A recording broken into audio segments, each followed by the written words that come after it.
guys, pada malam hari ini aku mau menunjukin nih eh, kelebihan dari Huawei ya. Oke, pertama di sini kita masukkan password ya bos ya. Oke, ini jangan pakai yang support, tapi pakai yang admin aja. Admin, passwordnya admin juga ya guys, masih standar.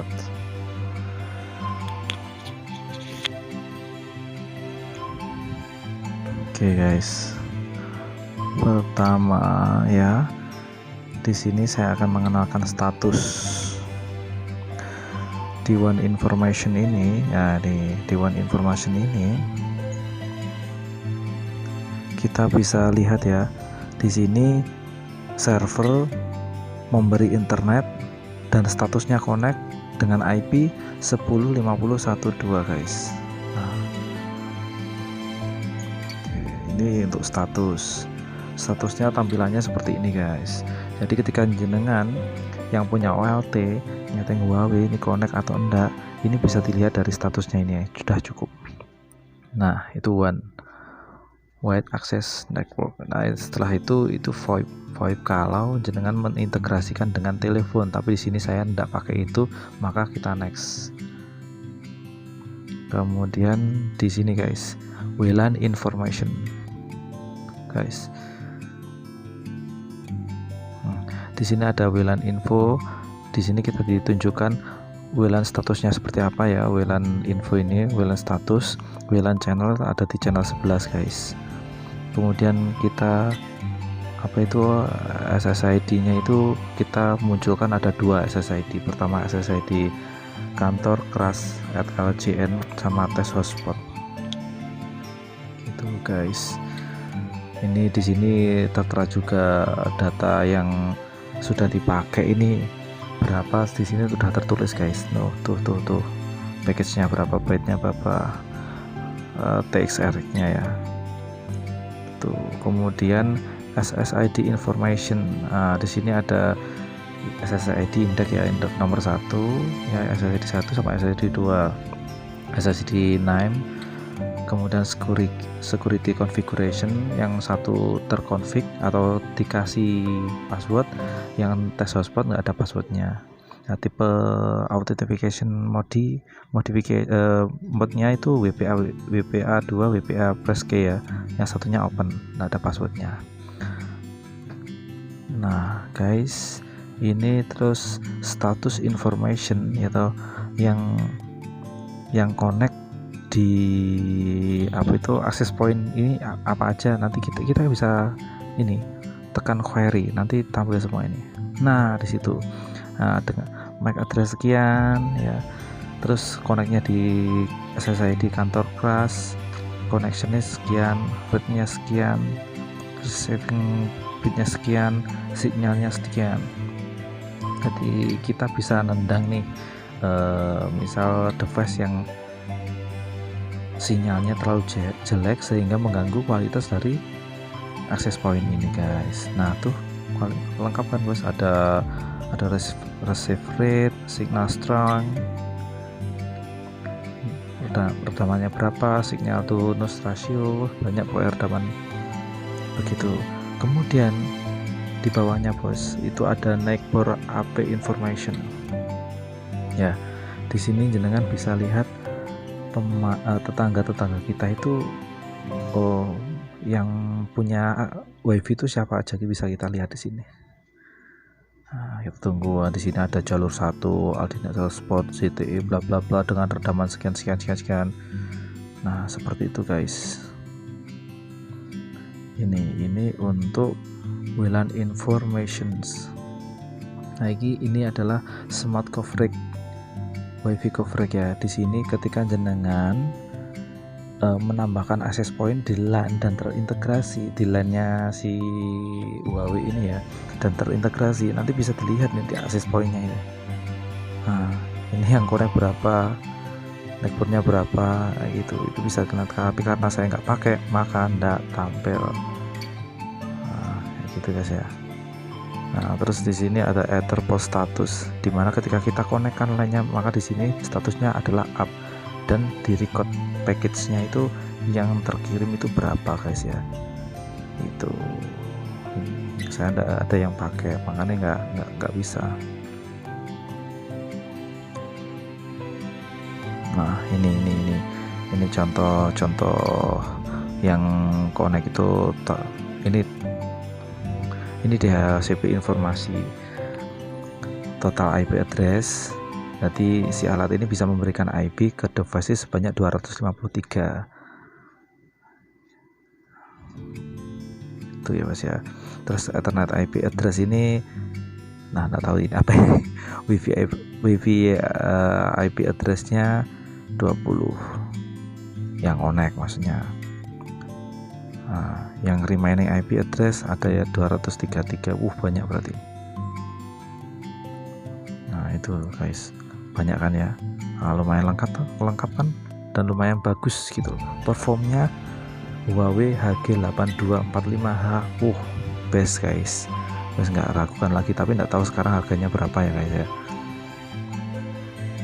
Nah di sini ketika kalian sebagai teknisi fiber optik nggak bawa OPM, kalian bisa lihat nih redaman di pelanggan itu berapa lah. Kalau di sini kan redamannya min 586, redamannya terlalu bagus guys. Itu karena dekat dengan OLT ya guys ya. Dan ini referensi value-nya minimal dan maksimal. Seharusnya minimalnya adalah min 8 guys, di sini saya min 5. Ini nggak boleh, kalau terlalu bagus ya toh, juga merusak optiknya guys ya. Jadi harus ideal. Idealnya berapa? Di redaman 16, 17, 18 sampai 20 ideal. Nah, kalau di sini kan mentoknya kan yang bisa terbaca adalah min 27. Selebihnya gitu. Nah, di sini juga dicantumkan working voltage-nya ya guys ya. Sekarang di 3 sekian milivolt gitu ya. Arusnya sekian, temperaturnya sekian, loh kelihatan semua. Nah, karena saya nggak pakai OLT Huawei yang terintegrasi, nah di sini nggak keluarkan optical module tipenya apa, transmit optical powernya seperti apa, ini seperti apa guys. Gitu guys. Nah ini device informations. Nah tadi kita bisa pantau ya guys ya, ketika trafficnya itu gede, itu sudah mengambil berapa persen CPU usage-nya. Kalau sudah 50%, nah ya berarti kita harus upgrade ONT yang di atasnya ini, begitu guys ya. Ini ada device type, deskripsi, serial number, hardware service version, hardware version, software version, manufacturer, info, ONT registration status, semua ada di sini. ONT ID, bla bla bla lah. Nah, ini informasi device-device yang connect di modem ini guys ya. Kita bisa pantau ini, dan kita bisa blok gitu ya guys ya. Nah ini kalau kita OLT-nya, ini OLT-nya Huawei gitu. Tapi kan kita bukan guys, bukan. Oke, next ke one. Nah next ke one. Di sini buat teknisi itu, di sini ada informasi connection name, namanya kita banyak option pilihannya.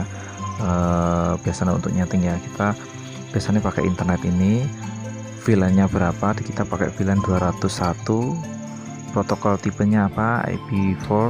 Nah terus masukkan deh PPOE-nya, ding, langsung dial, dapat IP sekian. Lihatnya di mana? Di status. Nah lihatnya di status, udah tersetting belum, udah connected belum dengan server, udah dapat IP belum, sesuai belum IP-nya, kayak gitu guys ya. Lihatnya di sini. Kemudian kita jalan ke LAN. Nah di LAN ini ada 3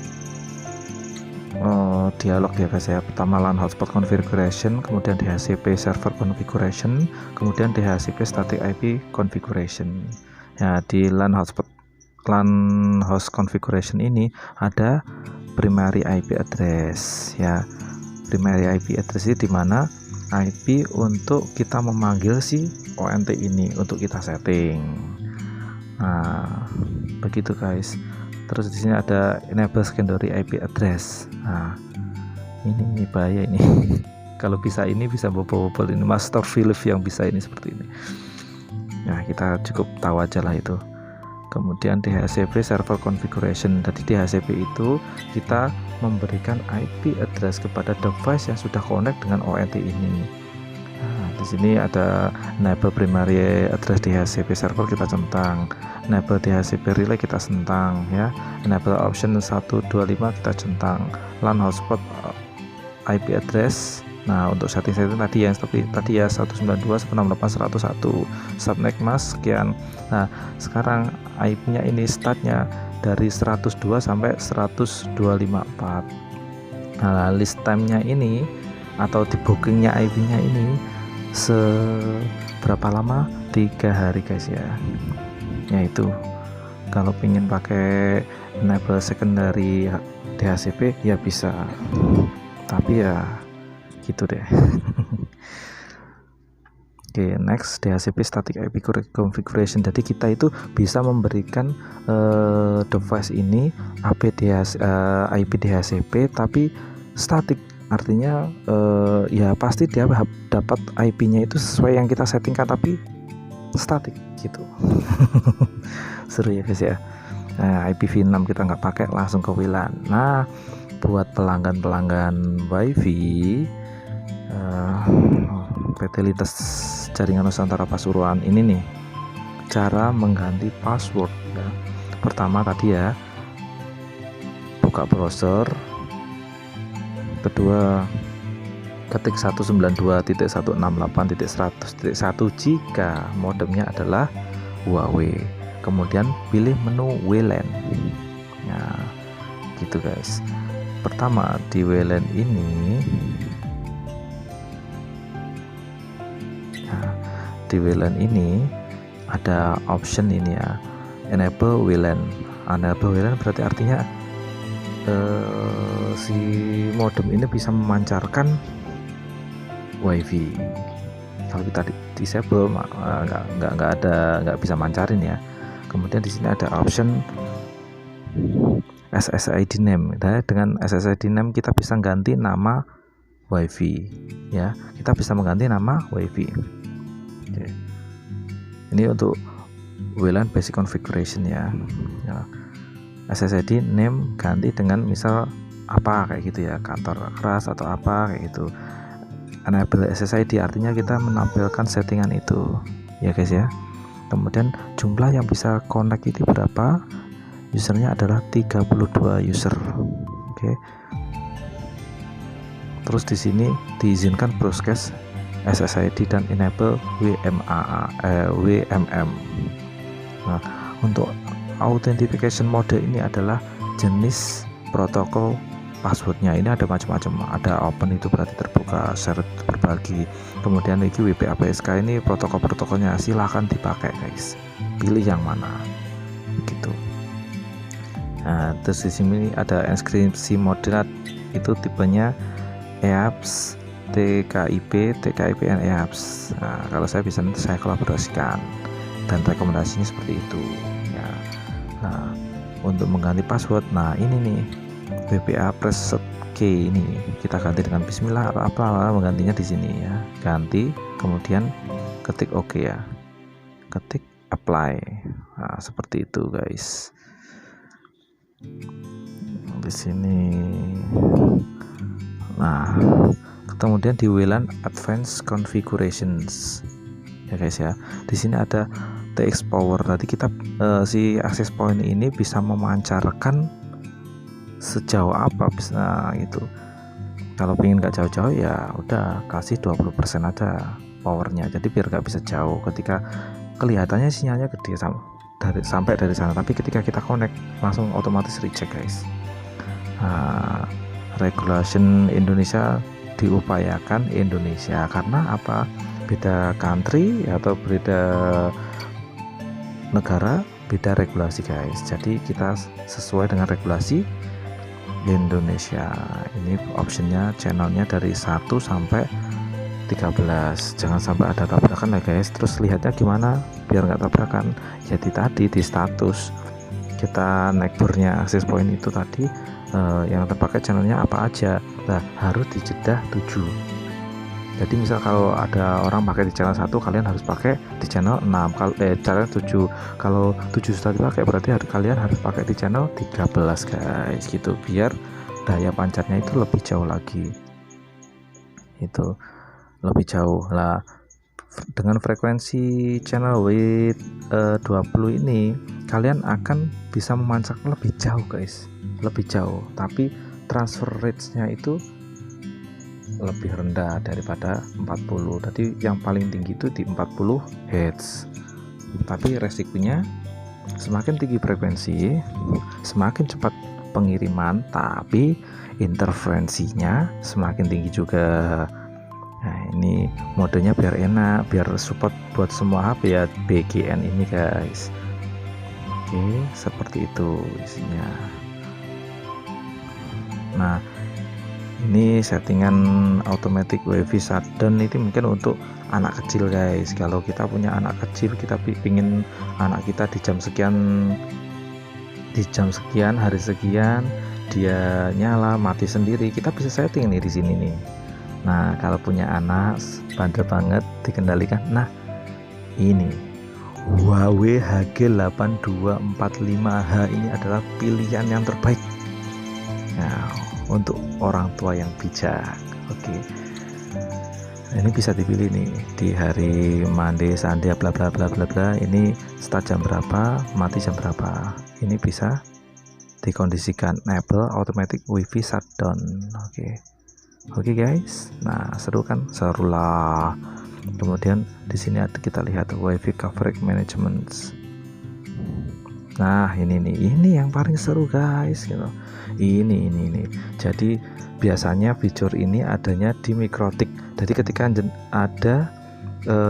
ada misal device yang connect sinyalnya terlalu jauh sehingga mengganggu utilitas dari pengguna WiFi yang benar-benar saat itu membutuhkan game gitu. Karena konsep transfer data dari WiFi adalah multiplexer. Jadi dikirim secara bergantian. Jadi kirim ke nomor satu balas, dibalas nomor 1 membales, direspon server, nomor 2 balas, direspon server, 3 kok macet, dia nunggu sampai jeda berapa balik, tapi kan akhirnya mengganggu utilitas karena kebutuhan untuk game sendiri kan real time toh mas. Jadi butuh kecepatan data kestabilan data yang luar biasa. Nah gitu guys, begitu enak kan, kita bisa pilih option dia dapat sinyal sekian jelek langsung kick, gak boleh connect. Wow gak? Wow banget lah, gitu loh bos. Kemudian security. Nah, di security ini nggak terlalu penting sih guys. Intinya kita bisa blokir beberapa user yang menjengkelkan. Itu caranya gimana? Di WLAN Max ini udah beres ya. Masukkan MAC address-nya berapa, dia izinkan connect dulu. Kita tahu MAC address-nya, copy paste sini, nanti agak sore kita blok, besoknya bisa connect meskipun pas kita kasih password guys. Nah gitu, seru nggak? Seru banget lah gitu. Ini firewall forward routes biasanya untuk pemain WiFi ya, pemain WiFi yang ya orang jualan pada zamannya dulu. DMS configuration ini digunakan untuk remote. Jadi ketika kita panggil IP public kan, ini kan misal ini modem dapat IP public. Jadi biar bisa saya remote di bawahnya ini, Mikrotik ini menggunakan DMS host. Jadi kita harus tahu nih, kita harus kasih powerbank juga, jangan sampai IP publiknya ganti. Jadi ketika kita panggil langsung arahnya ke Mikrotik. Nah ini menggunakan DMS configuration ini ya guys. Atau port mapping guys, bisa. Jadi ketika kita panggil IP ini dengan port sekian, maka mikrotik A, port sekian maka mikrotik B, itu bisa guys, seperti itu ya. Nah ini belum pernah coba port trigger configuration, ini belum pernah coba guys. Tuh, oke, kita next ya. Next adalah ini. Nah ini ketika kita dulu pada zamannya ketika kita pakai DMS host, IP pabriknya berubah, kita kan pasti bingung nih. Kita pasti bingung ya kan?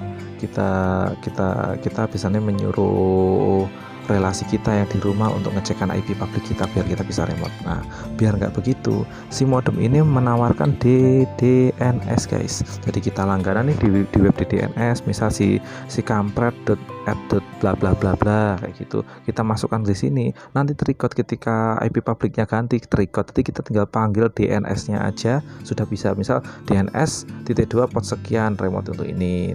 Meskipun berubah IP nya seperti apa, inilah solusi, best solusinya DDNS configuration guys. Nah seperti itu guys, kita langsung next.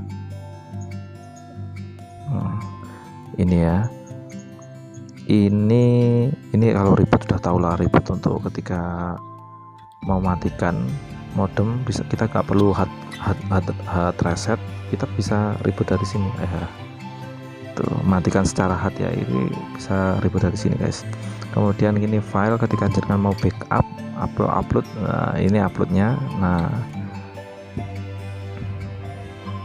let's see, maintenance. Nah maintenance guys, jadi gini guys, namanya sistem, namanya mesin ya, pasti suatu saat ada kondisi trouble, entah itu panas, entah itu tegangan down, sehingga membuat performa dari sebuah komponen ini, sebuah rangkaian elektronika ini nggak perform dengan bagus. Nah terus bagaimana nih untuk biar kita itu biar bisa itu kita bisa pantau lah. Ini daripada kita buka laptop, daripada kita ngecek HP dari HP, di sini bisa bos, target misal 888, kita coba nih 8888. Nah, kita pilih karena kita pakai internetnya ini kan guys ya lah. Nah, kita cek di maintenance,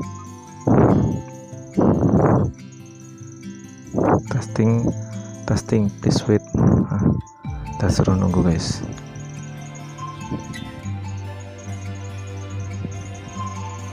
Repetition. Nah di sini langsung di info ping statistik ya, 4 paket transmitted ya, 4 paket diterima, 4 paket diterima, 0% paket loss, tidak ada yang bermasalah. Round trip minimal AVG max. Nah, transfer rate-nya datanya kira-kira sekian. Yes, lumayan itu guys. Terus ini untuk trace route bla bla bla gitu guys. Uangnya lewat mana kita bisa pilih. Wah seru kan, seru banget. Terus di sini juga ada user lognya ya. Aduh. Ini ngapain aja, siapa yang connect. Wah seru ini. Tuh usernet admin masuk bla bla bla, nyeting ini masuk ini ya. Ini firewall log lagi ngeblok apa semuanya. Wes worth it banget lah pokoknya, seru banget lah. Dan di saat itu Huawei ini HG8245 itu saya masih menemuin di harga 30.000 guys, 30.000 guys, 50 sekarang. Aduh anti authentication. Nah ini kalau kita pakai Huawei ya, advanced power management.